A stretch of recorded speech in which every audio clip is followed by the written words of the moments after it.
మీరు ఒక్క విషయాన్ని గమనించారో లేదో, మనం ఇక్కడ ఏం మాట్లాడుతున్నాం అనే టర్మ్ ని యూజ్ చేశాము, ఏం ఆలోచిస్తున్నాము అనే టర్మ్ ని యూజ్ చేయలేదు. ఎందుకంటే చెప్పాను కదా, our thoughts are equal to language.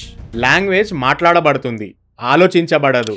So మనం కొంచెం సేపు కోసం థాట్లెస్ స్టేట్ లోకి వెళ్ళిపోయాము. ఇంకా ఈ థాట్లెస్ స్టేట్ ని అచీవ్ చేయడానికి ఎన్నెన్నో కష్టాలు పడుతుంటారు, ఏవేవో ప్రాక్టీసెస్ చేస్తుంటారు. బట్ మనం ఈజీగా ఎక్స్పీరియన్స్ చేసి వచ్చాము. ఇది ప్యూర్ ప్రాక్టీస్. దీన్ని సెల్ఫ్ అబ్జర్వేషన్ అని కూడా అంటారు. మీరు డైలీ ప్రాక్టీస్ చేసి చేసి ఈ థాట్లెస్ స్టేట్ లో ఉండే టైం ని ఇంక్రీజ్ కూడా చేసుకోవచ్చు. ఈ సెల్ఫ్ అబ్జర్వేషన్ అనేది హైయెస్ట్ లెవెల్ ఆఫ్ మెడిటేషన్.